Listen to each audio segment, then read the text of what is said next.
Alors, merci de l'invitation, merci au comité organisateur, merci à toi aussi, Quentin. Merci pour cette chance de venir vous rencontrer, puis aussi pour l'aventure de l'arrivée jusqu'à Avignon.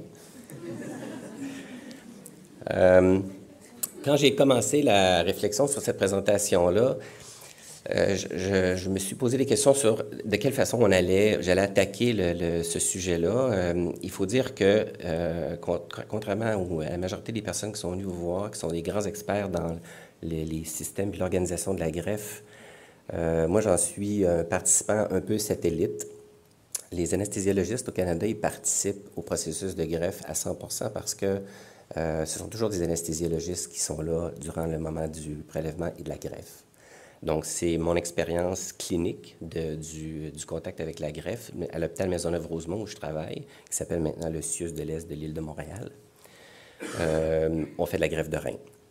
Donc, je vais utiliser un peu ce modèle de greffe-là pour mettre un peu à nu la façon dont nous, on fait la répartition. Contrairement aux autres présentations où on présente le point ou le but philosophique de ce à quoi on veut arriver, je vais vous présenter le squelette, je vais le mettre à nu, puis après ça, dans la période de questions, si tu es d'accord, Quentin, on pourra le questionner par rapport à les valeurs qu'il projette. Avant de commencer ça, il faut aussi mettre en contexte, parce qu'évidemment, je viens d'un autre pays, donc avec un système d'organisation qui est un peu différent. Je vais pas remettre en contexte, je vais essayer un peu de vous décrire la façon dont le système de santé au Canada est organisé, particulièrement aussi au niveau de la province, parce que comme vous allez voir, le système de greffe au Canada, c'est une organisation qui est provinciale plus que nationale. Donc, le système de santé au Canada, c'est un regroupement de plans d'assurance de type socialisé, puis qui procure une couverture à tous les citoyens canadiens. Mais elle se fait dans le giron provincial. C'est financé publiquement, puis c'est administré au niveau provincial, comme je dis, selon des lignes directrices nationales. Et comme on en a déjà parlé à plusieurs reprises ce matin, les directives qui sont derrière ça sont les mêmes partout sur la planète, c'est-à-dire c'est une gestion publique de l'intégralité, de l'universalité, de la transférabilité et de l'accessibilité. Donc, ça rejoint un peu ce que vous connaissez, vous. Ce qui est un peu particulier, c'est que la Société canadienne de transplantation d'organes, elle est très jeune. Elle a été fondée au Canada en 2009, alors qu'on fait des activités de greffe depuis beaucoup plus longtemps que ça. Mais parce que les activités étaient de gestion provinciale, il n'y avait pas de plateforme nationale. Alors, le gouvernement a mandaté à ce moment-là la Société canadienne du sang de créer certaines listes, certaines plateformes organisationnelles. Donc, une création d'un registre de donneurs vivants jumelés, dont on a parlé brièvement ce matin. Et tout récemment, en 2012, une liste d'attente nationale pour les dons d'organes et une liste de patients hyperimmunisés. Mais il faut comprendre que ces mécanismes-là existaient déjà au niveau de la province. Donc, au Québec, 1958, c'est l'année de la première greffe. Une autre chose intéressante historiquement, c'est que Transplant Québec, au moment où ça a été fondé, le nom c'était Métro Transplant, ça a été fondé par 3 personnes, 2 chirurgiens et un anesthésiologiste qui travaillaient à l'hôpital Maisonneuve-Rosemont, qui était le docteur Baudry. Donc, le nom original, c'était Métro Transplant. Et du moment où ça a été créé, cet organisme-là, en 1970, jusqu'au moment où ça a reçu des fonds publics provinciaux, il s'est passé 14 ans. Je vais vous décrire un peu la structure. Alors, les éléments essentiels de Transplant Québec sont évidemment ces comités de directeurs et particulièrement le comité d'éthique. Donc, au Québec, Transplant Québec est le seul organisme de don d'organes du Canada qui s'est doté d'un comité d'éthique qui est dépendant de son conseil d'administration. Donc, c'est une entité qui travaille de façon très conjointe avec son conseil d'administration et le comité d'éthique. Les membres du comité représentent différentes disciplines, comme on en a parlé, c'est-à-dire de l'expertise médicale, mais aussi des gens qui se posent des questions sur les enjeux éthiques. Il est compris de 8 membres, donc 4 qui représentent les perspectives professionnelles, mais des représentants aussi de droit d'éthique du public et même des employés. Deux autres comités qui sont assez importants, c'est le comité consultatif médical scientifique, c'est-à-dire un groupe d'experts de sous-comités pour chacun des types de greffes qui vont faire des recommandations, et un comité d'évaluation externe, c'est-à-dire que Transplant Québec s'est doté de mécanismes de rétroaction pour que dans les activités puis la pratique de la greffe, qu'on soit capable de toujours corriger au moment où il se passe des événements pour changer le processus global. J'ai compris avec les discussions que j'ai eues avec Quentin qu'il y a actuellement en France une grande discussion par rapport au fait qu'on veut transporter la greffe dans un niveau national, puis essayer d'avoir une seule plateforme, et que certains intervenants sont un peu inquiets de la lourdeur de ce processus potentiel-là, de la gestion d'une liste unique. Il faut savoir qu'au Québec, parce qu'on va plutôt parler de ça maintenant à partir de ce point-là de la discussion, au Québec, il y a une liste unique. Donc, pour la répartition, pour les activités de prélèvement et de greffe, tout origine d'une seule plateforme décisionnelle.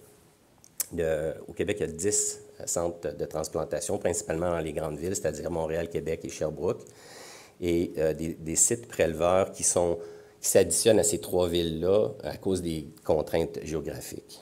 Contraintes géographiques, alors, je me suis amusé à superposer deux cartographies, celle du Québec que vous voyez là et celle qui vient d'apparaître, qui est la Provence. Donc, vous comprenez bien qu'un système qui doit géographiquement couvrir une étendue aussi vaste, il va être confronté à différentes problématiques, entre autres dans le transport des greffons.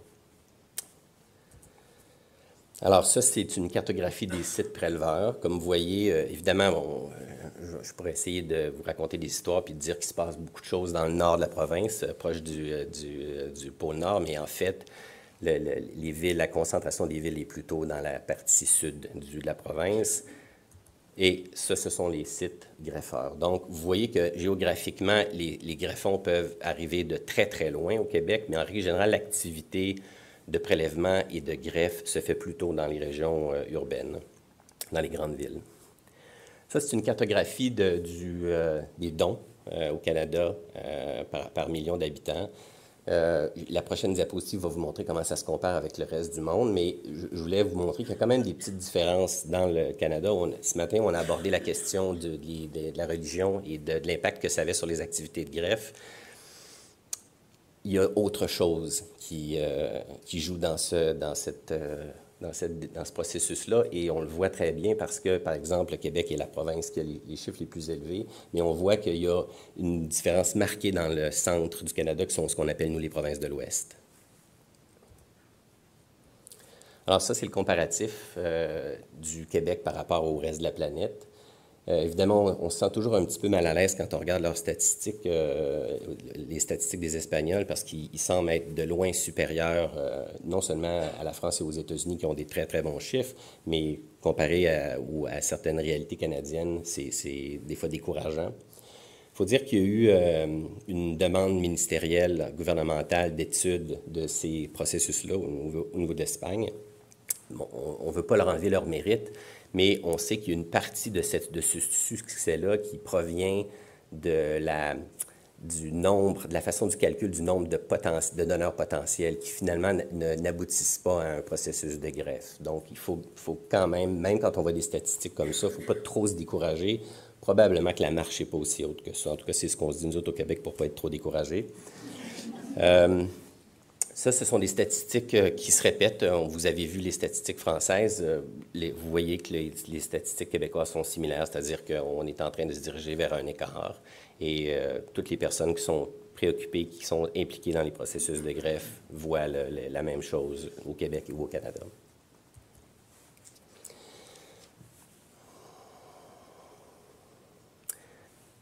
Une des grande tristesse qu'on a, puis malheureusement, j'ai été confronté à ces situations-là, c'est d'avoir des situations de donneurs potentiels qui n'aboutissent pas. Il y a des statistiques qui sont toujours assez renversantes quand on les voit. Vous allez le voir un peu plus tard dans les diapositives, mais il y a des processus assez cartésiens là, pour la sélection puis les processus d'entrée dans le processus de greffe, mais quand un donneur potentiel est identifié, donc qui potentiellement, il y a entre autres contacté son notaire ou la Régie d'assurance maladie du Québec ou qui a signé sa carte de donneur, il peut y avoir des processus externes qui peuvent intervenir et qui peuvent nuire au processus. C'est extrêmement regrettable et quand on se penche sur la question du don et de la greffe, il faut qu'au niveau de la société, on se donne des solutions par rapport à ça parce que c'est désarmant quand on essaie de se donner des outils, mais qu'on est confronté à des fois des réalités qui pourraient probablement être mieux guidées au niveau de la société. Pour les gens, parce que je vous ai expliqué qu'au Québec, le processus en fait, au Canada, le processus est provincial, ça n'empêche pas la collaboration puis l'existence réelle d'une collaboration interprovinciale. Cette diapositive-là l'illustre bien, mais au Québec, on transfère des greffons régulièrement dans les provinces limitrophes, entre autres l'Ontario, et on reçoit aussi des greffons. Et comme vous le voyez, la balance est inégale. Ça n'a jamais influencé d'aucune façon les liens qu'il y a entre les différents organismes de greffe. Et on le voit d'ailleurs parce qu'au décours des années, si les gens avaient pensé qu'il y avait une inégalité par rapport au partage, ça ne s'est pas reflété dans les faits. Parce que les centres de prélèvement et de greffe sont concentrés dans les grandes villes, on pourrait croire que ça expose le reste de la province à un désavantage par rapport à l'accessibilité à ce processus-là. Cette diapositive-là illustre le contraire. En fait, il y a une très bonne corrélation entre le pourcentage de la population dans les différentes régions du Québec et les activités de liste d'attente et de greffe. La seule différence ou la seule chose qui est assez notable, c'est le fait que la région de Montréal est surreprésentée et dans les listes d'attente et dans les activités de greffe.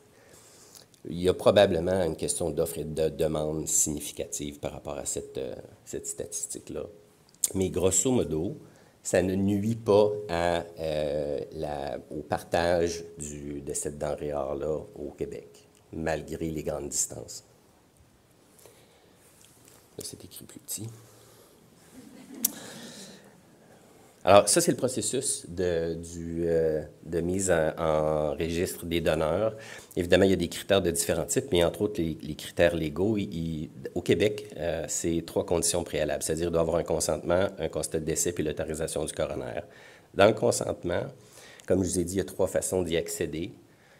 Je ne connais pas, au cas où quelqu'un sera tenté de poser la question, je ne connais pas le pourcentage de cas où ce sont 2 médecins indépendants dans une situation d'urgence où il n'y a pas de contact possible avec un parent, comment on va s'approprier ou comment on va décider de mettre le patient sur la liste de donneurs.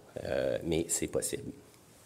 Le don, il y a 2 types, comme vous connaissez ici, donc le décès neurologique, le décès cardio-circulatoire. Vous allez voir dans les critères, ça va influencer quand même la répartition, le type de décès et finalement le don vivant.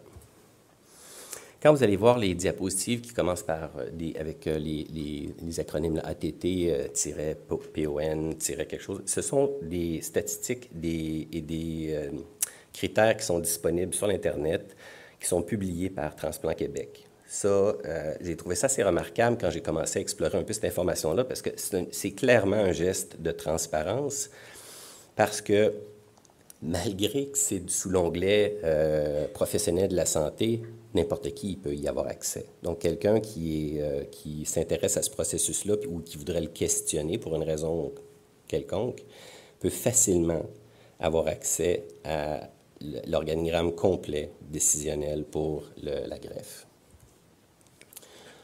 Grosso modo, c'est la liste des conditions particulières pour l'attribution. Vous allez voir que pour les gens qui se connaissent et qui ont déjà eu à faire ça, les gestionnaires de ce type d'activité-là, c'est très superposable. Donc, la liste d'urgence pour les patients en danger imminent, et après ça, les hyperimmunisés, les organes combinés, les cas pédiatriques, les greffes pancréas-rein, et après ça, la liste générale au pointage. Ce dont on a parlé beaucoup ce matin et cet après-midi, mais qui, dans les faits au Québec, selon mon expérience, n'est pas très fréquent. Les listes par pointage dans notre processus, c'est rare qu'on va avoir à gérer des tensions ou des conflits par rapport à ce type de greffe-là. Alors, les étapes d'attribution sont des étapes aussi qui sont assez standards, probablement internationales, sur la liste d'urgence avec la liste d'urgence d'abord du Québec, évidemment, comme on en a parlé. Par la suite, si le greffon n'est pas utilisé au Québec, il va être proposé au Canada, et s'il n'y a pas de receveur désigné, aux États-Unis, potentiellement. Organes combinés, évidemment, et si aucun rein n'est attribué, ici parce qu'on parle évidemment là, de la greffe de rein, en étape 1 à 3, on passe pancréas-rein et attribution générale par pointage. Les attributions par pointage, si vous voulez avoir des détails, j'ai des diapositives supplémentaires à la fin de la présentation, mais on ne rentrera pas dans ces détails-là, mais donc le temps d'attente, l'histocompatibilité, le CPRA du patient en attente, l'appariement âge d'honneur, puis évidemment, comme on en a discuté aussi, la priorité aux patients jeunes. Et comme je l'ai mentionné, s'il n'y a pas de receveur au Québec, on va aller au Canada et aux États-Unis. Et malheureusement, quand les temps se sont écoulés, à ce moment-là, on essaie de quand même pas complètement gaspiller la ressource, et les greffons sont utilisés pour la recherche. Ça, en fait, ce sont 2 diapositives là, qui résument un peu le processus dont on a déjà parlé. Si vous voulez, on pourra y revenir aussi à la fin de la présentation. Depuis le début de la journée, on s'est penché beaucoup sur les questions et les points de réflexion morale par rapport à la gestion de tout ça, et on a un peu vilifié le processus cartésien des critères puis de l'organisation dans la greffe. Il y a quand même des choses qui nous permettent de garder un peu espoir que ce genre de processus-là, en plus de se faire dire que c'est correct d'être tiraillé entre le fait qu'on veut être efficient puis on veut faire de l'utilitarisme, mais qu'en même temps, on voudrait avoir une préoccupation de justice. Dans certains de ces critères-là, on peut détecter des indices de ce type-là. Je vais en souligner un petit peu plus tard. Mais le critère en question, c'est les MELD, qui est l'acronyme anglo-saxon pour la stratification dans les systèmes de pointage. Puis regardez un peu cette diapositive-là, puis notez qu'il y a une petite étoile à étiologie. On va y revenir. Bon, on a abordé ça ce matin. Encore une fois, ici, l'algorithme d'utilisation, on est passé à la greffe du foie qui, bon, ici, encore une fois, j'ai beaucoup de diapositives sur la façon de l'organisation de l'attribution, mais c'est encore des détails qui n'apportent pas nécessairement la discussion qu'on a cet après-midi. On les verra si vous avez des questions précises par rapport à l'attribution, mais le principe est toujours le même, c'est-à-dire c'est une attribution selon la sévérité de la maladie pour un patient québécois, sévérité de la maladie pour un patient canadien, et après ça, une organisation par pointage. Encore un algorithme décisionnel pour la greffe du foie. Et là, je reviens aux critères dont je vous ai parlé tout à l'heure. Dans étiologie, comme tous les présentateurs, je me suis posé cette question-là de comment on peut traduire une espèce de pensée éthique dans quelque chose d'aussi cartésien que des critères de sélection puis d'organisation. Dans les critères MELD, l'étoile représente l'étiologie cholestatique versus alcoolique. Et les deux sont mis sur le même pied. Ça me rassure un peu par rapport à la capacité que les médecins ou les spécialistes dans le domaine ont influencé le processus en se disant que probablement on peut organiser nos choix en se disant au lieu de vouloir avoir une influence morale sur le processus et donc de vilifier un peu le patient dont l'étiologie de l'insuffisance est alcoolique, de transformer ce processus-là en essayant de convaincre que finalement, c'est dans l'efficience puis dans le succès de la greffe hépatique, comme il a été démontré ici par certaines équipes de votre pays, sur le support qu'on peut apporter aux patients et l'entourage du processus et l'environnement médical et familial global dans le processus de greffe. Donc, malgré que le processus peut avoir de l'air un peu froid et cartésien, il y a des façons d'inclure dans certains critères une pensée plus éthique. Donc, vous avez vu la façon dont on procède au Québec. Ce sont des critères scientifiques qui sont bien définis. Si vous voulez, on pourra regarder les critères sur les tableaux. Ce qui est difficile quand on regarde le processus, c'est de détecter les composantes éthiques. Mais ce processus-là, je dirais qu'il est balancé au Québec par le fait qu'il y a, dans le processus de ces choix de critères-là, puis d'organisation de la liste unique, il y a des gens qui sont impliqués dans le processus qui ne sont pas des experts médicaux, puis donc qui n'ont pas cette sensibilité-là à l'efficience. Comme vous avez pu le voir, les groupes de réflexion de ce processus, là, je crois, sont représentatifs. Le processus est équipé de mécanismes de rétroaction, donc ça nous rassure parce que le processus va nous permettre d'apprendre puis de devenir meilleur. Et il faut quand même se poser des questions sur les performances puis pourquoi dans certaines régions de la planète, le succès est plus élevé. Parce qu'il faut aller chercher le meilleur dans ce qui se fait partout. En guise de fin, c'est pour les gens qui aiment un peu l'humour noir. Si vous connaissez les Monty Python, il faut voir ce segment-là du film qui traite d'une façon très anglaise de la greffe hépatique. Pour ceux qui le connaissent, vous savez de quoi je parle. Quand on parlait ce matin de Tina, « There is no alternative », ce vidéo-là en traite d'une façon très humoristique. Merci.